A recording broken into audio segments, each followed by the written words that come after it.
Hello नमस्कार दोस्तों, स्वागत है हमारे एक और नए वीडियो में आप सभी का।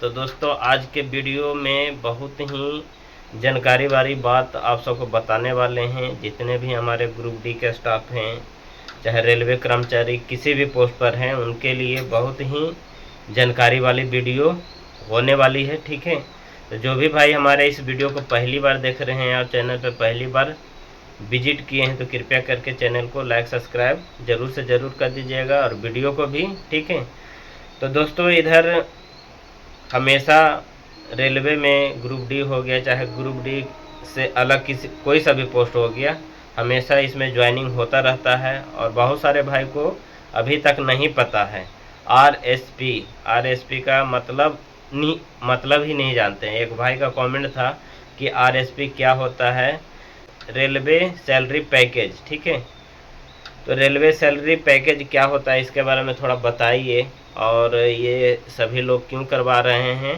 ठीक है, तो सोचे कि चलिए जिन भाई को पता नहीं होगा, जिनको इस चीज़ के बारे में जानकारी नहीं है, एक वीडियो के माध्यम से उनको बता देते हैं। और बहुत ही ज़रूरी वाली है। ठीक है, बहुत ही जो भी रेलवे कर्मचारी हैं उनके लिए ये चीज़ होना ही होना है।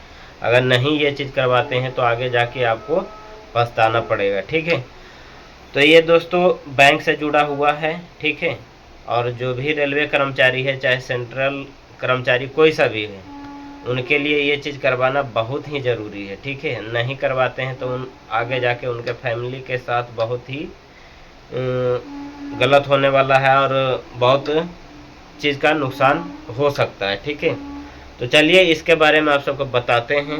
जो आरएसपी है वो क्या है। आरएसपी का मतलब हुआ रेलवे सैलरी पैकेज। ठीक है, ये दोस्तों बैंक के द्वारा ये एक नया मुहिम जारी किया गया है। सबसे पहले लगभग 2 साल हो गया है। ठीक है, इसके बारे में जो आरएसपी है इसके बारे में 2 साल हो गया। और सबसे पहले जो एसबीआई बैंक है, सबसे पहले ये ऑफर दिया था।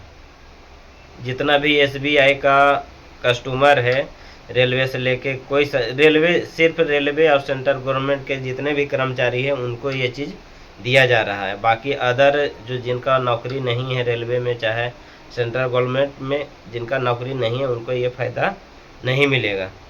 तो फ़ायदा ये है कि जो भी ग्रुप डी का कर्मचारी हो गया, चाहे अदर पोस्ट के कोई सा भी कर्मचारी हो गया, ज़्यादातर सबसे ज़्यादा ज़रूरी है जो ग्रुप डी में ट्रैकमैन पोस्ट है, सबसे ज़्यादा उनके लिए बहुत ज़्यादा ही इम्पोर्टेंट है, क्योंकि उनके साथ कभी भी कुछ भी हो सकता है। ऐसे तो किसी का कोई भरोसा नहीं है, चाहे गार्ड हो गया, ड्राइवर हो गया, स्टेशन मास्टर हो गया, किसी के साथ भी कभी भी कुछ हो सकता है। तो उसी के लिए जो एसबीआई बैंक है 2 साल पहले ये ऑफ़र लेके आई थी कि ड्यूटी के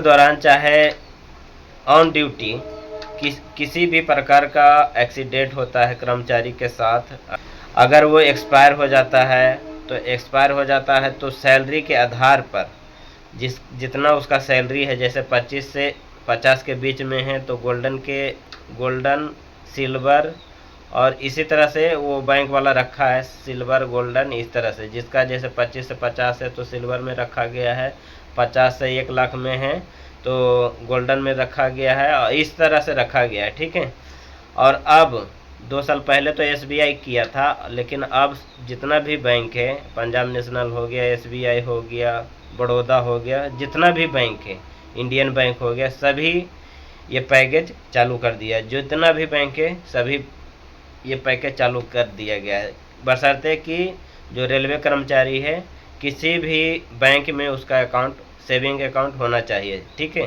सेविंग अकाउंट होता है तो वो ये चीज़ करवा सकता है, और ये करवाना बहुत ही ज़रूरी है। जितने भी रेलवे कर्मचारी है, चाहे ग्रुप डी के कर्मचारी है, चाहे ट्रैकमैन पोस्ट पर है, जिनका ऑन ड्यूटी ओपन लाइन में ड्यूटी रहता है और रिस्की वाला ड्यूटी रहता है, जैसे टीआरडी हो गया, ट्रैकमैन हो गया, बहुत सारा ऐसा पोस्ट है ग्रुप डी में जिनका बहुत ही रिस्की वाला ड्यूटी रहता है, तो उनके लिए ये बहुत ही ज़रूरी है।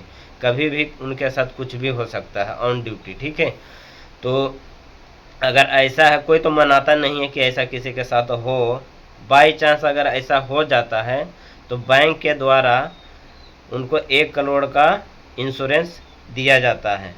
1 करोड़ का। अगर किसी भी कर्मचारी के साथ अगर दुर्भाग्यवश कोई घटना घट जाता है तो उनके फैमिली को, जो उनका फैमिली मेम्बर है, ठीक है, उनको 1 करोड़ का इंश्योरेंस दिया जाएगा। ठीक है। और जिस तरह से उनका सैलरी रहेगा, जैसे 25 से 50 के बीच में उनका सैलरी है तो गोल्डन में रखा जाएगा, 1 करोड़ का इंश्योरेंस दिया जाएगा। अगर 50 से 1 लाख के बीच में है तो उनको और ज़्यादा मिलेगा। ये नहीं कि 1 करोड़ मिलेगा, उनको और ज़्यादा 2 करोड़ 1.5 करोड़ इस तरह से रखा गया।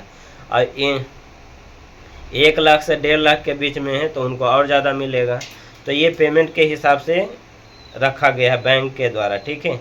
अगर जिन भाई का ये इंश्योरेंस नहीं किया गया है और RSP नहीं किया गया है बैंक के द्वारा, तो जल्दी से जल्दी अपना जो भी आपका शाखा है वहाँ पे जाइए।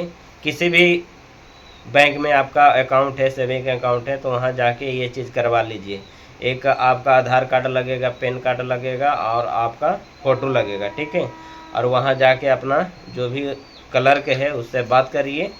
ठीक है। शाखा में जो भी क्लर्क है उनसे बात करिए कि ऐसा ऐसा हमको RSP करवाना है। ठीक है। हम रेलवे एम्प्लॉई हैं, चाहे सेंट्रल एम्प्लॉई हैं। ठीक है। वहाँ पे इस तरह से बताइएगा तो फिर वो एक फार्म देंगे, वो फार्म फिलअप करके आपको साथ में वहीं पे जमा कर देना है, तो फिर आपका RSP हो जाएगा। ठीक है। RSP का मतलब हुआ रेलवे सर्विस पैकेज। ठीक है। अगर ये हो जाता है तो भविष्य में अगर किसी प्रकार का दुर्घटना आपके साथ हो जाता है, ऐसे तो कोई मनाता नहीं कि हो जाए, अगर बाई चांस हो जाता है तो आपके फैमिली को ये फ़ायदा मिलेगा, आपको फ़ायदा नहीं मिलेगा। ठीक है। आपके फैमिली को 1 करोड़ का इंश्योरेंस दिया जाएगा। तो वही एक ग्रुप में मैसेज आया हुआ था और एक कर्मचारी के साथ कुछ दुर्घटना हो गया, वो एक्सपायर कर गए, तो उनका जो भी फैमिली है उनको SBI बैंक के द्वारा ये चीज़ दिया गया था, 1 करोड़ का इंश्योरेंस। और ये मुहिम बहुत लगभग 2 साल हो गया है, 2 साल से ये मुहिम चालू किया गया है। सबसे पहले SBI बैंक के द्वारा किया गया था, फिर धीरे धीरे जो भी बैंक है, पंजाब नेशनल हो गया, बड़ौदा हो गया, इंडियन बैंक हो गया, जो भी जितना भी बैंक है सभी ने ये रूल, ये नियम चालू कर दिया गया है। ठीक है। जिसका किसी भी बैंक में अकाउंट है तो आप अपने बैंक में जाके ये चीज़ ज़रूर से ज़रूर करवा लीजिए। ठीक है। जिन भी भाई को ये चीज़ के बारे में नहीं पता है और नहीं करवा रखे हैं तो ज़रूर से ज़रूर ये चीज़ करवा लीजिए। ठीक है। तो अभी के समय में जो ग्रुप D के कर्मचारी हैं तो उनका पेमेंट तो 25 से 50 के बीच में ही रहता है, तो उनको सिल्वर के रूप में रखा जाएगा और उनको 1 करोड़ का इंश्योरेंस मिलेगा। जिनका 50 से 1 लाख के बीच में है तो उनको गोल्डन में रखा जाएगा, 1.5 लाख 2 लाख तक उनका मिल सकता है। उनका एक, अब बैंक में जाइएगा तो बैंक वाला एक आपका एक वो देगा, जो पैकेज है, वो पैकेज के बारे में पूरा डिटेल से समझाया गया है कि जो गोल्डन में है चाहे सिल्वर में है तो उसको कितना कितना बेनिफिट मिलेगा, सब चीज़ उसमें दिया हुआ है। SBI बैंक में आप जाइए तो वहाँ पे ये पैकेज मांगिएगा तो आपको देगा, और जिसमें आप फिट बैठते हैं, जिनका पेमेंट 50 से 1 लाख के बीच में है, चाहे 25 से 50 के बीच में है, जिसमें वो बैठते हैं उनका उस तरह से पैकेज माना जाएगा। और उसमें जब जाइएगा बैंक में तो ये चीज़ भरना पड़ता है। ठीक है। कि आपका सैलरी कितना है, कितना के बीच में है, ये सब करना पड़ता है। ठीक है। तो मेरा भी पहले नहीं था, फिर हम बैंक में गए और ये चीज़ करवा लिए हैं। पहले मेरा इंडियन बैंक में था और अभी भी इंडियन बैंक में ही है, तो इसके बारे में हमको भी मालूम नहीं था। फिर धीरे धीरे पता चला तो हम भी बैंक गए और जो भी डॉक्यूमेंट्स था वो सबमिट किए और जो फार्म दिया उसको भर के जमा कर दिए, तो फिर मेरा भी RSP में हो गया। ठीक है, कन्वर्ट। तो जिन भाई का नहीं हुआ है और जो भाई अभी नया नया ज्वाइनिंग किए हैं, किसी भी बैंक में आपका अकाउंट है तो वहाँ अपने बैंक और अपने शाखा में जाइए और वहाँ पे ऐसे ऐसे बताइए कि हम रेलवे एम्प्लॉई हैं, इस तरह से हम मेरा ड्यूटी है तो हमको RSP करवाना है। तो 1 दिन में आप किसी भी दिन जाइए, वर्किंग डे में आपको 1 दिन में ये काम हो जाएगा। ठीक है। तो दोस्तों इसी के बारे में आप सबको बताने का था, और जिन भाई को इस चीज़ के बारे में पता नहीं था उनको वीडियो के माध्यम से बता दिए और जल्दी से जल्दी ये चीज़ करवा लीजिए, ठीक है। इसमें बिल्कुल भी देरी मत करिए, ठीक है। तो यही बताने का था। तो आज का ये वीडियो आप सबको कैसा लगा प्लीज़ ये भी कमेंट करिएगा। अगर कुछ पूछने का रहा तो कमेंट करिएगा, कमेंट के ज़रिए आप सबको बता देंगे, ठीक है। तो वीडियो को यहीं पे समाप्त करते हैं, फिर नेक्स्ट वीडियो में आप सबसे मिलेंगे। जब तक के लिए बाय।